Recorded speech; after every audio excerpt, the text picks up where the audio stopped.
Hello, I'm David Holmes on behalf of homely.com.au, bringing you the Surviving COVID-19 series. And we've got a great guest today. It's Gerard Hill from Raine and Horne Newtown in the inner west of Sydney. Now, before we get on to Gerard, just a quick reminder, down below you'll see the subscribe button that will subscribe you to our YouTube channel for homely.com.au, so you can make sure you're up to date with all the interviews as they come out. And now we've actually got the podcasts happening through Spotify. So jump on Spotify and follow homely.com.au, and you'll be able to listen to the podcasts through there.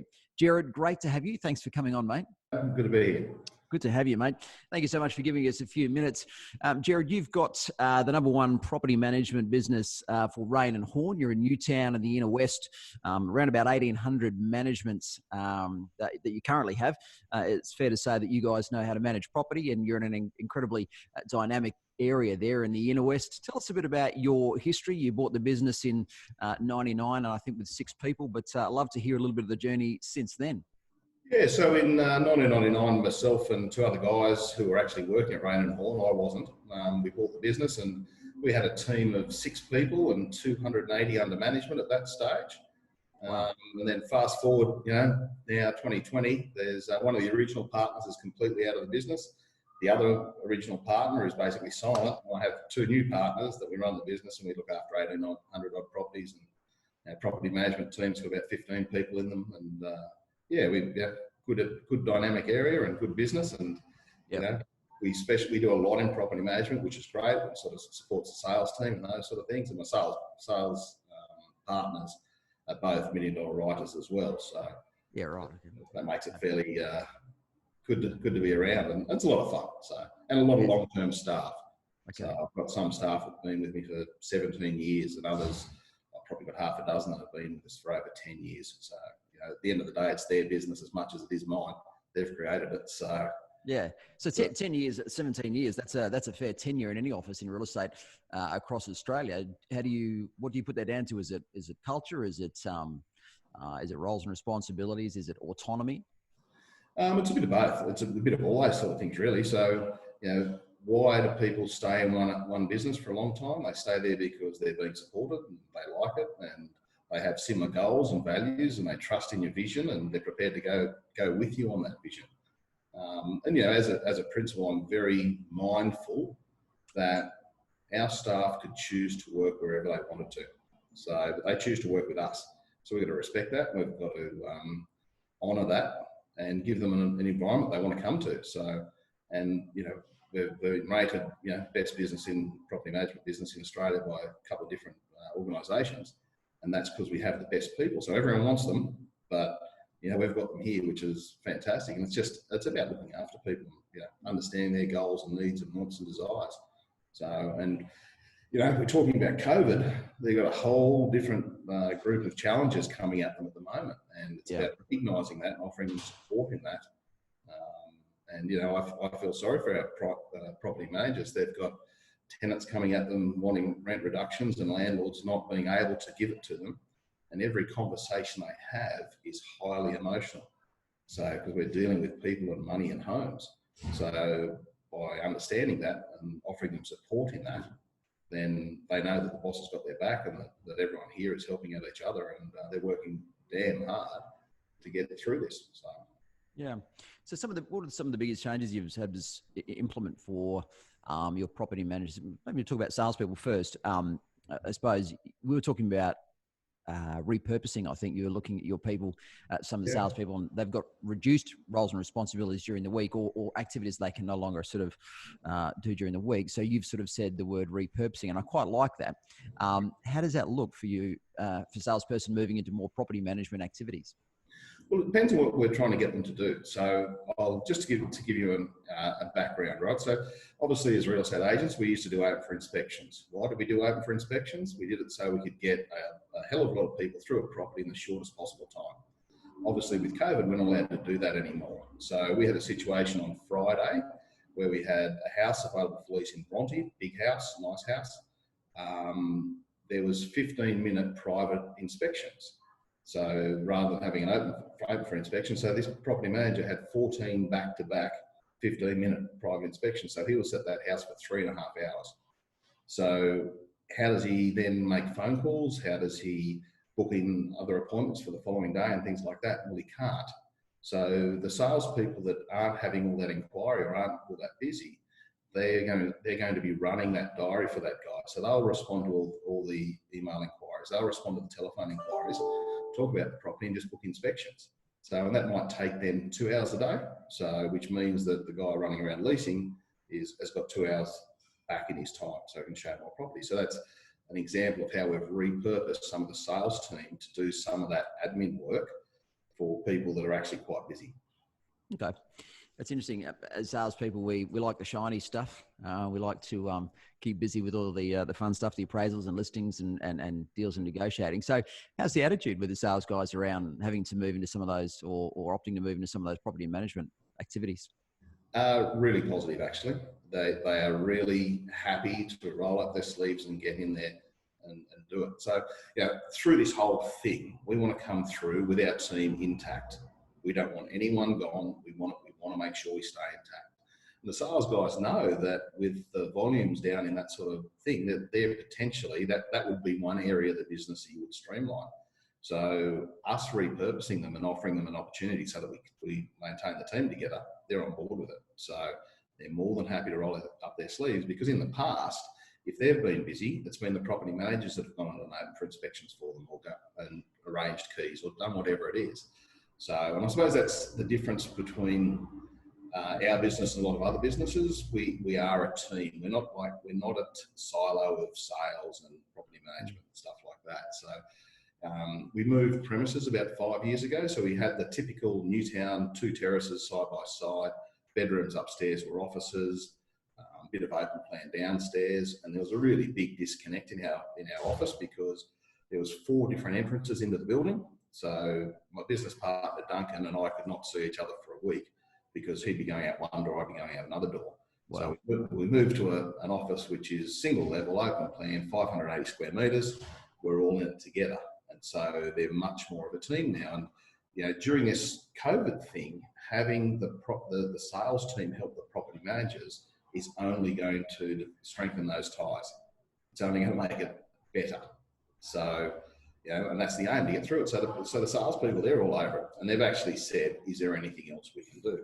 And our vacancy factor's been going up. So as you can imagine, we've got a lot of people that are moving back home. We've had a lot of Airbnb turn around and say that, okay, we want to go on a full-time rental market. So our vacancy factor last year would run at about 1%. So wow. We had 18 vacant. We might have had 18 becoming vacant. We'd be doing 30 or 40 opens on a weekend.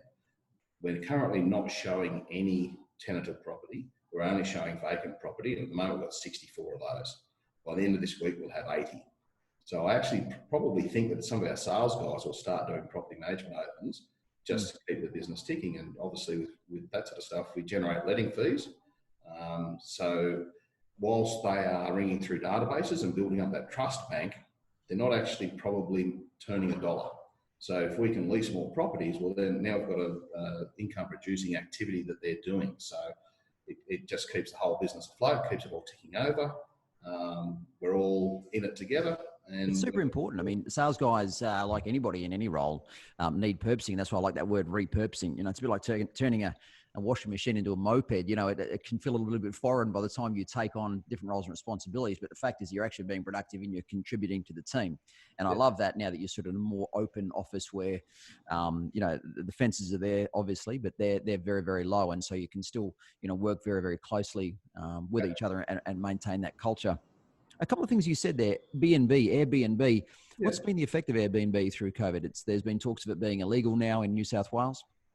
Yeah, look, it's not actually illegal. We thought it was illegal, but it's not actually illegal because there will be still a genuine purpose that someone might need that. And they talked about the frontline healthcare workers that might need to go into an Airbnb rather than go home to their families and, potentially infect them. So there's not actually it's not illegal, but there is certainly a hell of a drop in demand. So we're seeing owners that have had that Airbnb business for themselves, and they realise that there's going to be no international travel for a while. There's no really discretionary travel for a while. So if they can, they're better off locking in for a 6 or 12-month tenancy. So we've seen an increase in people coming to us for that particular purpose. And that's also an opportunity for anyone out there at the moment that's in an area where they've got Airbnb. You might find that they could be selling property or they could be managing property as a full-time basis, because those people are going to probably be financially impacted. And it's when that happens that people decide to make decisions. So, if you knew a client that did an Airbnb situation, I'd be suggesting you get on the telephone, give them a call, and just see if they're okay, and if there's anything you can do to help. They'll certainly tell you if there is, and if there's not, that's fine too. You've just touched base with them and asked them and offered them some help. So. No doubt, a bit like auctions when everyone thought they were completely illegal. They weren't illegal, as in the public auction. The gathering of the group was not it was not allowed, but you can still have online auctions. And I think probably the same thing with Airbnb. There was probably a fair drop very, very quickly when that was announced as illegal, and then just now the understandings are coming out around that. One thing you said last week to me, which was a really interesting statistic, I think you said you usually have every week around about 10 to 12 of your landlords contact you to ask for an appraisal on their property or to get a current value in today's market. And that had basically dropped off to nil. Is that right? Yeah, that's correct. So that's probably just an indication where the market is at the moment. So, whilst those people may not have been actively wanting to sell, they've been actively wanting to know. And now that it's dropped back to zero, it's an indication that people are going, okay, we don't know where this is going. We don't have to do anything, so we'll just sit tight. So, yeah, it was interesting. It was just, but that is like everyone in the marketplace. And I think we had that conversation that people are saying, it's a great time to bring properties to market because there's no competition. Well, I think that's actually not. Probably there's a caveat around that though. If there's no competition because there's not a lot of listings on the market, but if 70 or 80% of the buyers have also dropped away from the market, that could actually mean you have increased competition. If 2 or 3 people are needing to go to the market right now, but there's 80% less stock, you're not in a situation where the buyers that we are presenting are absolute bargain basement buyers. Is that some of the reality? Yeah, look, there certainly is those bargain hunters out there, absolutely. But there's people move for different reasons. People buy and sell for different reasons. So I think you've got to be careful about making those big broad statements, because I think that's you're driving your own agenda. You're not actually looking after your client's best interest. But there'll be clients that need to sell, whether it's death, divorce, or change of circumstances, financial. And I think it's one of those things that we're almost in that market. Who's going to blink first? Yeah, because you've got those buyers that are out there looking to pick up, perceived distressed sales, and you've got vendors sitting there going, well, no, there's not a lot of competition there, so I'm just going to maintain my price. And it's who's going to blink first. Is it the buyer going to go, okay, I'll pay an extra $100,000 and buy a property, or is it the vendor going, okay, I'll drop $100,000 to get this sale? So is that tightrope market at the moment. So chicken and egg scenario. Yeah, absolutely. Hopefully that sorts itself out fairly swiftly. Agenda-based salespeople, you mentioned, not wanting to push people to market because of your own agenda, which is obviously, making a buck. Who are going to be the winners? I mean, we've got a hell of a lot of great agents in our market. And then there are some that are agenda-based. They're very much pushing the wheelbarrow, talking the market up when it really is, it's a challenged market. How do you navigate around that? Well, I think you've got to be very, very careful with that. Like in times like this, people gravitate back to the trusted people or the solid people and the brands or the people that they know and trust. And if you're an agenda-based salesperson, people are going to see through that fairly quickly. I actually see that this is a period where the genuine salesperson that is trying to look after the client's interest, they will increase their value. Their stock price will go up, because it's a challenge out there. Just be real, just be honest, just talk to the people and guide them through this. And so I think that there is a really big opportunity for those good salespeople that are good at building relationships, that care about their clients. They'll come out of this in front. And the agenda-based ones that talk it up and do the wrong things by clients, well, I think they're in for a very tough ride. So, Gerard, how do you become the number one property management in a major brand across Australia? Systems, procedures, technology. I Okay. suppose, would be fairly much where it's at. Now, it's interesting because when people join, so we have a property manager will come and join us.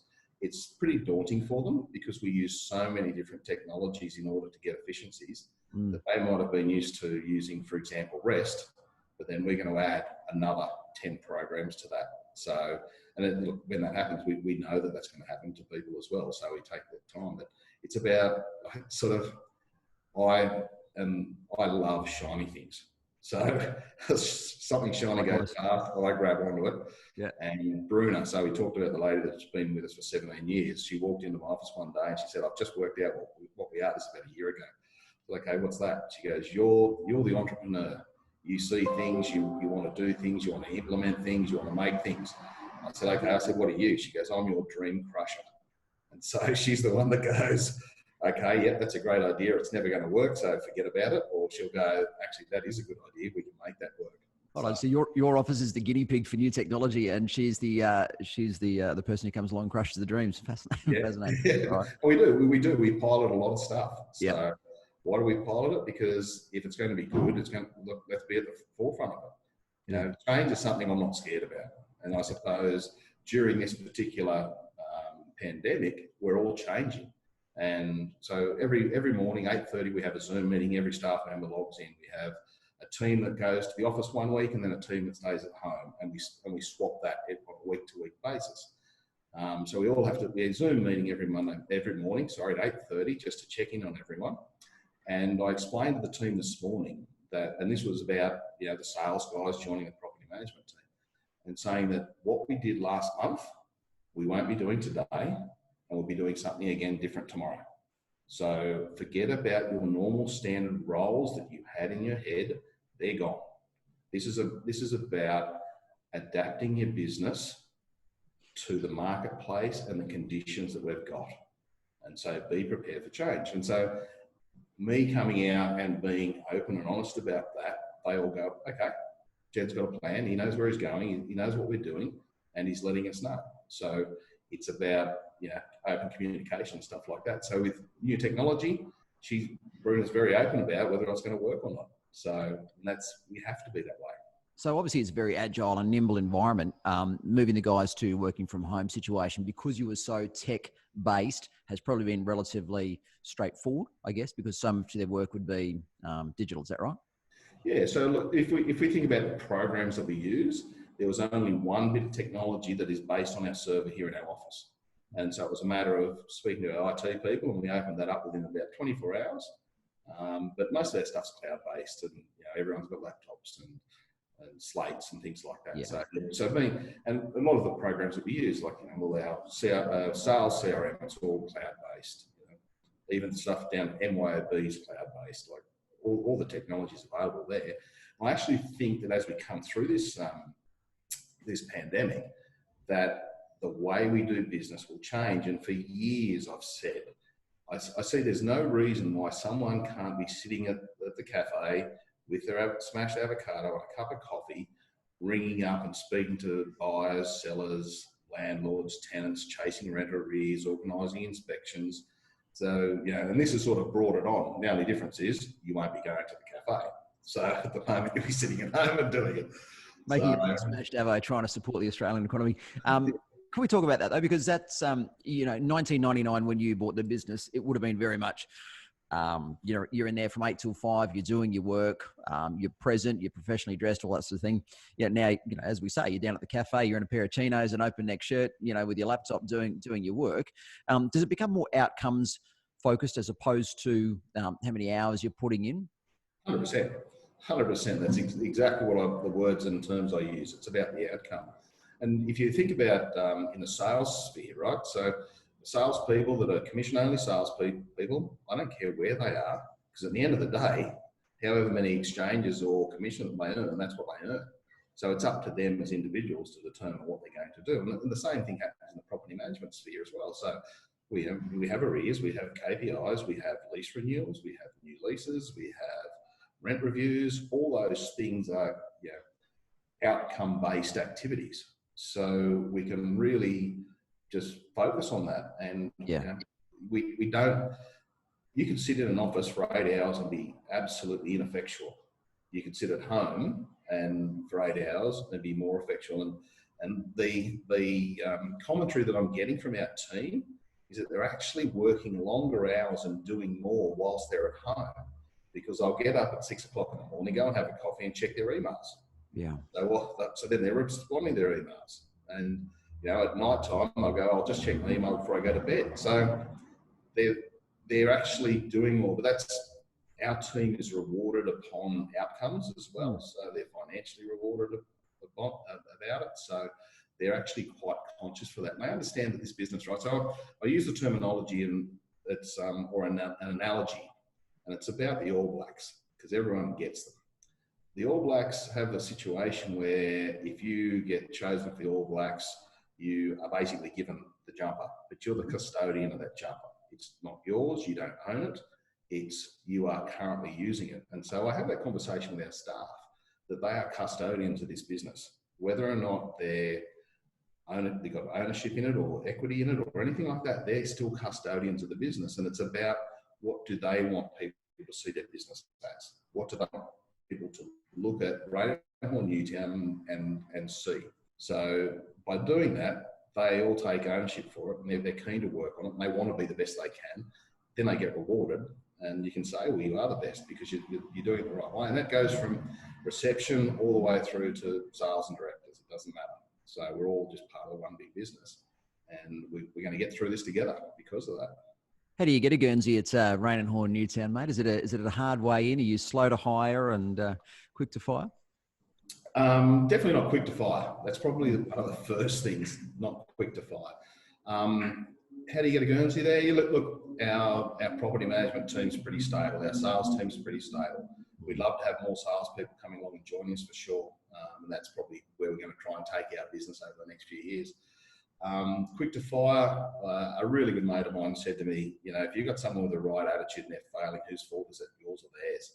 And the reality, it's my fault, because I'm not actually giving them the tools that they need to do that's big. The job. That's big. And so, it's sort of, when I go to the team, and we ask for something of them, one of the things we've got to look at, have they got the right resources? Do they have the tools required to do the job that we're asking them to do? And it's a two-way street as well. They've got to say, hey, listen, we need this, or can we have that? So, and it's a very consultative approach, because we're people. What do people want? They want to be masters of what they do. They want to be autonomous in what they do, and they want to be related to what they do. They're sort of three drivers of people in general. So we try to skill them as much as we can, give them as much training as we can. We try to let them, give it to them and go, okay, you just do it. We've given you all the tools, go ahead and do it. They want to know they're doing it for a purpose, or they're doing it for another reason. And we, again, in my induction process, we're all responsible for each other's outcomes. So our lifestyle that we choose, we're all responsible for providing that for each and every one of us. And we're also responsible for that for our families, and we're also responsible for that for our tradies and our landlords and our tenants and all those sort of things. We have a responsibility to do what we can for people's lifestyles. So, and the really good analogy is that you can't tell me that the plumber that comes in to pick up keys to go and unblock a toilet does it because he likes it. He's doing it for a reason. He's doing it to earn a few bucks so he can provide support for his family. So as a business, we have to have that mentality as well. So. Yeah. Okay. Is there one thing that's happened in this last couple of weeks or this last month that you can pinpoint, whether it's an efficiency or a strategy that you built into your business? You're sort of saying, you're talking to you guys every morning. It changes every day. What we're doing yesterday and last week is different to what we're going to be doing tomorrow. Is there one particular thing that's changed, or one efficiency that you can say, hey, this is something that we're going to continue on with. This is something that will change in our business and we will utilize moving forward, because we realize that might have been maybe an area of lack, or it was not as tight as it could have been, or however that looks? I don't think you can say that, because it can change again tomorrow. So whether or not there is something that we will drag through with this, we won't know until the passage of time. Having private inspections, I think, will be with us for a little while. So it's about getting efficient about those. But I don't think you can hold on to anything at the moment. I think you've just got to be really agile, really adaptive. Adapt, improvise, and overcome. So that's sort of the sort of philosophy. Zoom meetings, I actually think that will probably be one thing that we do a lot more of. Yeah. And I think we'll look at doing that with our clients as well, rather than just picking up the telephone. We'll try and have a meeting with them so we can see them face to face. I think that will increase the engagement that we get and build upon that trust that we can have. So it's interesting, is that the amount of people who were probably never comfortable to, look down the lens and have a chat to people that were very comfortable on the phone is changing dramatically. My social feeds are full of agents who are deciding to do their own videos very quickly, and everyone's having to do private inspections. So you're having to get skilled up in that way very, very quickly. Whereas typically it was, I'm afraid of public speaking, I'm happy to sell in the background, but all of a sudden people are finding that confidence, which is a good thing. And Zoom's certainly appropriate for that. I want to talk about the portal space. Yeah. And the effects of COVID on that. Do you think it will change anything? Do you think these last couple of weeks of this pandemic and the coming months will change anything in the portal space? We're talking about portals that have increased their prices year on year for many years now, and the prices to advertise properties in Australia are exorbitant. How does that look moving forward? Yeah, absolutely. I think that's going to change. I think if one thing that this COVID has done is put the microscope on cost. So in every way, shape and form, whether or not it's a rent, whether or not it's a mortgage. And I think the portals, and obviously, there's a couple of portals out there that charge an absolute fortune. And I think one of them will fail or at least be very severely impacted. Vendors trying to sell their property, at the moment, they'll be looking for cost-effective options. And obviously, we're here on Homely, and Homely is a very cost-effective option for people. And I think that will, as we come out of that, people will be far more aware of what they spend. And, you've only got to look at what happens in the American model. And I think the most expensive portal is about $800 or something or other. So, yeah. Having that, what we've got here, the situation we've got here with those two big portals is will be under threat, I think. And I think everyone will just look at prices and look at cost. So hopefully they won't look at commission percentages, but I think they'll certainly look at their advertising and marketing spend. And we need to get smarter about that too, really. So we've got to get better. We've got to get sharper. Consumers will drive this for us. So. Well, it's natural. It's going to be a natural flow on, isn't it? We're looking, to make our businesses more lean, more mean, more efficient. That's going to pass on to vendors. They're going to want to make sure that if they're advertising their properties, spending money on VPA, that's an affordable and competitive offering. Yeah. A bit of a glass ball thought. 12 to 18 months from now, what is it that you think that you, your team, property management team, the office, might have done through this time that you're really proud of? Alternatively, what is it in 18 months' time you think we wish we'd done more of that when we had a little bit more time in COVID-19? Okay, so two questions there. So during this particular time, I will certainly be focusing a bit of strategy or a bit of time on our strategy, on our strategic goals and those sort of things, and developing it so that when we get through this, we've actually got that strategy in place. And interestingly, we actually started at the start of this year our new 5-year strategic plan, and all of a sudden that's gone out the window. But okay. there is elements of that are still incredibly valid, and I will certainly be using time to develop that so that we can get it into the staff's culture and get it into their mindsets and move forward. So they've received part of the information, but unfortunately the rest of it's just been held up for a while. What I will be most proud of will be the fact that we're all still together, that we stick together. I've still got the same team. So, I've heard agencies out there reducing people's wages by 30%. Well, there's no way in the world I will be doing that to our team. They are working so much harder than they ever have, whether or not it's trying to lease more property or whether or not it's dealing with rent reductions and those highly emotional conversations that are just absolutely draining. The fact that the sales guys want to get in and get involved, it's why we're doing that, because we want them part of the team. We don't want to lose anyone through this. Yes. We are going to stick together. So in 18 months' time, when we finally get a chance to have a bit of a blowout, it'll be all stuck together. And that's what I'll be proud about. That will be something that I'll be very, very pleased to have. The people that, as I said, they choose to work here. They could work anywhere else. They're highly employable. So in 18 months' time, when I can look at them all, we can all have a beer. That'll be a good thing.